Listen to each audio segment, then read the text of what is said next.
Hello guys, welcome comment back voice of SM anime channel. புதுசாக channel subscribe பண்ணுங்க, முடிஞ்சால் ஒரு லைக் பண்ணி வச்சுங்க. டுடே எபிசோட் என்ன பார்க்கணும், tales of demons and gods next episode பார்க்க போகிறோம்.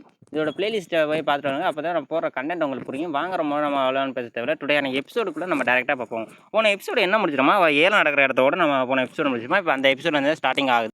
அதாவது அந்த ஸ்டார்டிங்கில் அந்த ஏலம் நடக்கிற இடத்துல நமக்கு இப்போ டேரெக்டாக காட்டிக்கிருக்கா. அந்த ஏலத்தில் நம்ம ஹீரோட ஃப்ரெண்ட்ஸ் எல்லாருமே இருக்கா. அதை ட்ராகன் பண்ணி எல்லாருமே இருக்கா. நம்ம ஹீரோ வந்து மனசில் நினச்சிருக்கா என்னமோ. நம்ம ஹீரோ வந்து யோசிச்சுட்டே இருக்க. எங்கிருந்து கூப்பை என்ன நம்மளுக்கு கூப்பை வந்து ஒரு அதாவது அந்த ஸ்டோன் வச்சுருக்கா. அந்த ஸ்டோன் வச்சுக்கிட்டு நம்ம ஹீரோ வந்து இந்த ஸ்டோன் வச்சு இப்போ என்ன பண்ண போகிறீங்க அப்படிங்கிறது நம்ம ஹீரோ அந்த ஸ்டோன் வச்சு நம்மளோட கல்டிவேஷன் போர்ஷன் வந்து இன்க்ரீஸ் பண்ணிக்க முடியும் அப்படின்னு நம்ம ஹீரோ வந்து சொல்லியிருக்கேன். இங்கே நெக்ஸ்ட் அதை பற்றி சொல்லிக்கிறேன், அதை பற்றி எல்லாரும் பேசிக்கிறேன். நெக்ஸ்ட் நம்ம கூப்பை சொல்லியிருக்கேன். அதாவது எனக்கு ஒரு சகோதரன் ஒருத்தர் இருக்கான். அவன் ரொம்ப அதாவது என்னோட பவர் ரொம்ப ஜாஸ்தி அப்படின்னு வந்து அவன் சொல்லியிருக்கான். அவன் என்னோட ரொம்ப ஸ்ட்ராங்காக இருக்கான் அப்படின்னு வந்து சொல்லியிருக்கான். நம்ம ஹீரோ வந்து சரி உன்னோட சகோதர பிரச்சனை அப்படி வச்சுக்கோங்க, அவனுக்கு வந்து எதிர்காலத்தை எப்படி கண்டிப்பாக உதவி பண்ணுவேன் அப்படின்னு நம்ம ஹீரோ வந்து சொல்லியிருக்கேன். அப்படியே நம்ம ஹீரோ வந்து சரக்கு வச்சுட்டு அப்படியே அங்கே நெக்ஸ்ட் சீனில் அதாவது நம்ம ஹீரோட இருக்க டீமில் இருக்க பவர் வந்து இப்போதைக்கு கூப்பையிட்ட வந்து கூப்பையோட பவர் அப்புறம் அந்த அதான் நம்ம ஹீரோ வந்து இப்போ என்ன நினச்சிங்கன்னா நம்ம கூப்பையோட பவர் அப்புறம் அந்த ட்ராகன் அதாவது அந்த ட்ராகனோட பவர் பொண்ணோட பவர் அதோட பியூர் பாடி அதோட பியூர் எனர்ஜி அந்த ட்ராகனோட பொண்ணோட பவர் எப்படியும் அந்த ஒரு எல்லா பவரையும் நம்ம ஹீரோ வந்து பார்த்துக்க இப்போதைக்கு இருக்க ஆளுங்க நம்மளுக்கு பத்தாதே அப்படின்னு நம்ம ஹீரோ வந்து ஒரு பக்கம் யோசிச்சு இருக்க.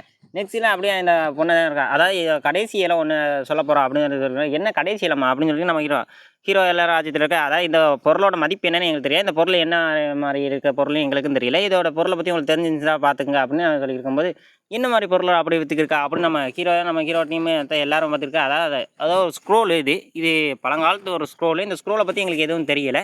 இதை பற்றி உங்களுக்கு எதுவும் டீட்டெயில் தெரிஞ்சிச்சுன்னா பரவாயில்ல, இது உங்களுக்கு உபயோகப்படுத்தா பரவாயில்ல அப்படின்னு சொல்லி அந்த பொண்ணு வந்து சொல்லியிருக்கேன். நம்ம ஹீரோ வந்து இதை பார்த்துருக்கா. இந்த மாதிரி ஸ்க்ரோலில் எப்படி அங்கே இருக்குன்னு நம்ம ஹீரோ வந்து பார்த்துருக்கேன். அந்த ஸ்க்ரோலை விரிச்சு பார்த்தா வந்து தெரியுது. அந்த ஸ்க்ரோல் வந்து அதாவது முன்னாடி இருக்க இந்த கைண்டை பற்றி பேசியிருக்கேன். அதாவது இந்த மலை பிரதேசங்கள் ஆறுகள் ஏரிகள் இந்த மாதிரி எந்த இடம் எக்ஸாக்டாக எங்கெங்கே இருக்குது அப்படின்னா அந்த ஸ்க்ரோலை பற்றினது இது வந்து ஒரு முதியவரை வந்து எழுதியிருப்பார். இந்த ஸ்க்ரோல் வந்து நம்ம ஹீரோ மற்றெல்லாம் ஆச்சரியத்தில் இருந்துருக்கு. இந்த ஸ்க்ரோல் எப்படி இவர்கிட்ட இருக்குது, இந்த மாதிரி ஸ்க்ரோல்லாம் கிடைக்கிற அபூர்வமான பொக்கிஷம் அப்படின்னு இருக்குது. நம்ம ஹீரோ வந்து இதை யோசிச்சு பார்த்துருக்காங்க. இந்த ஸ்க்ரோல் வந்து அந்த முதியவரை எழுதினது.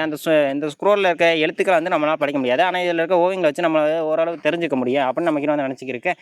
இதோட பொற்காசம் வந்து 1,00,000 சொல்லியிருக்கும் போது அப்படியே அங்கே சீன் கட் பண்ணிட்டு அடுத்த நெக்ஸ்ட் சீனை பார்த்துருக்காங்க.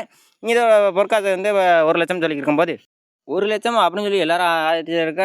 அவன் வந்து 1,20,000 அப்படின்னு இன்னும் அதாவது இந்த முதல் வாரிசு ட்ராகனோட முதல் வாரிசு அவன் வந்து சொல்லியிருக்கேன். எப்படி ஒவ்வொருத்தன் ஒவ்வொரு ரேட்டு சொல்லியிருக்கேன். அந்த பொண்ணு அதாவது அந்த லேடி பொண்ணை காட்டியிருக்கேன். இந்த பொண்ணு எதுவும் பேசாமல் இன்ன வரைக்கும் இருக்கா. இது மாதிரி என்ன மாதிரி பொற்காசு இவ்வளோ பொற்காசுகளை வச்சிருக்காரு, இவள்கிட்ட எப்படி நம்ம மோதி ஜெயிக்க முடியும் அப்படின்னு ஒரு சிலர்லாம் இங்கிட்டு பேசிக்கிருக்கேன். நெக்ஸ்ட்லாம் அதாவது அந்த ரெட்டார் அவன் வந்து 1,30,000 அப்படின்னு அவன் சொல்லிக்கிருக்கேன். இப்படின்னு ஒவ்வொருத்தர் ஒரு ரேட்டு சொல்லிக்கிறோமா. அந்த பொண்ணு வந்து இன்னும் ரேட்டு பேசலை. அந்த பொண்ணு வந்து ஒரு ரேட்டு பேசுங்க என்ன சகோதரி அப்படின்னு சொல்லி நான் இதை வாங்கிக்கிறேன் அப்படின்னு சொல்லும்போது சரி ஓகே நீனே வாங்கிக்க அப்படின்னு அந்த பொண்ணு வந்து இவன் சொல்ல.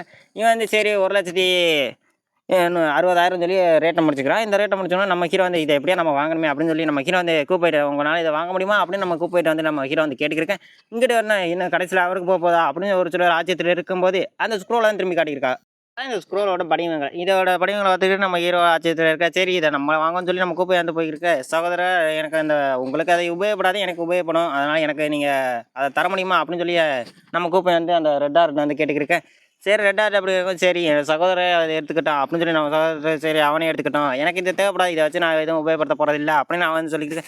சரி ஓகேன்னு சொல்லி நம்ம கூப்பைக்கு அது கிடைக்கிது. சரி இதை கூப்பை நீங்கள் வாங்க தயாராக இருக்கீங்களா அப்படின்னு சொல்லிட்டு சரி ஓகே அப்படின்னு சொல்லிக்குவோம். சரி அவனுக்கு இதை நீ கொடுத்துருங்க அப்படின்னு சொல்லிட்டு நம்ம ரெட் ஆர்னு சொல்லிடுவான். நம்ம ரெட் ஆர் அப்படி சொன்னோடனே நம்ம கூப்பைக்கா ரொம்ப சந்தோஷம் போயிடும். நம்ம கூப்பை ரொம்ப நன்றி சகோதரர் அப்படின்னு சொல்லி நம்ம கூப்பை வந்து அவன்கிட்ட சொல்லியிருக்கேன். எனக்கு சின்ன நம்ம ஹீரோ அதை வாங்கிட்டு கொஞ்சம் மகிழ்ச்சியில் இருக்குது. எங்கிட்ட அந்த பொக்கிஷன் வந்து சரி உங்களுக்கு இதை தரப்படுது திரும்பி அப்படின்னு திரும்பி இதில் நீங்களே வெற்றி பெறுறீங்க, இந்த பரிசு உங்களுக்கு லாஸ்ட் பரிசும் உங்களுக்கு வழங்கப்படுது அப்படின்னு அந்த பொண்ணு வந்து சொல்லியிருக்கேன். சரி கடைசியில் இவங்க வாங்கியிருக்காங்க இல்லை அப்படின்னு ஒரு சிலர் பேசியிருக்கேன். நமக்கு கூப்பை வந்து வாங்கிட்டா அப்படின்னு நம்ம ஹீரோட்ட வந்து சொல்லியிருக்கேன். சரி ஓகே ரொம்ப சந்தோஷம் அப்படின்னு சொல்லி எல்லோரும் சரக்கு எடுத்து என்ஜாய் பண்ணியிருக்கேன். அப்படின்னு நெக்ஸ்ட்டில் என்ஜாய் பண்ணிட்டு இருக்கதான் காட்டிக்கிருக்காங்க. நம்ம கூப்பை எல்லோரும் சந்தோஷமாக இருந்துருக்கும் போது நம்ம ஹீரோ வந்து மனசுக்குள்ளே ஏதோ நினச்சிக்கிருக்கா. திரும்பி ஒரு வழியாக அப்படி இதை வாங்கிட்டோம் அப்படின்னு சொல்லி அதாவது இதை ஒரு முதியவர் தான் எழுதியிருப்பார் இந்த ஸ்க்ரோலை. அந்த முதியவர் தான் நினச்சிக்கிருக்காரு நம்ம ஹீரோ. அதாவது இந்த ஸ்க்ரோல் வந்து நம்மளால் படிக்க முடியாது, பட் இந்த வச்சு ஒரு ஓவியங்களை வச்சு நம்மளால் தெரிஞ்சுக்க முடியும். இதோட ஒவ்வொரு இன்ச்சஸ் வந்து நம்மளால் புரிஞ்சுக்க முடியும். நம்மள்ட்ட இருக்க ஸ்க்ரோல் ஏற்கனவே இருக்க ஸ்க்ரோலையும் இதையும் வச்சு ஒரு இதை பார்த்துக்க முடியும் அப்படின்னு. கடைசி எங்கள்கிட்ட ஒரு சாங் மட்டும் இருக்கா. அதாவது தாவரஞ்சியோட புரிதலை பற்றி நாங்கள் சாங் மூலமாக இது பண்ணுவோம் அப்படின்னு சொல்லியிருக்கா.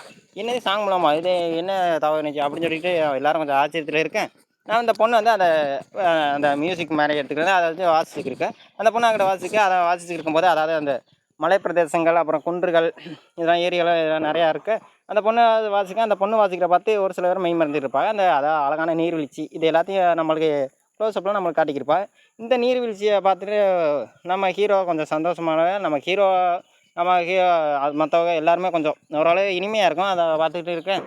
அப்படியே இங்கிட்டு ஒருத்தமே நீ அந்த இது பாட்டு இசை வாசிக்கிறக்கான நான் ஒன்று வேலை பார்க்குறேன் அப்படின்னு சொல்லிட்டு அவன் வந்து ஒரு ரகசியம் மாதிரி என்னமோ ஒரு லெட்டர் மாதிரி எழுதுவான். அதை லெட்டர் எழுதி சரி உனக்கு ஒரு லெட்ரு எழுதி எழுவாங்க அமைக்கி அப்படின்னு சொல்லிட்டு அவன் வந்து ஒரு லெட்டர் எழுதுறதுக்கு ஆரம்பிச்சிருவான். அவன் வந்து ஒரு பெயிண்ட் ப்ரெஸ் எடுத்து என்னமோ ஒரு லெட்டர் எழுதுவான். அது என்ன லெட்ரு நம்மளுக்கு டேரெக்டாக தெரியாது அது என்னதுன்னு.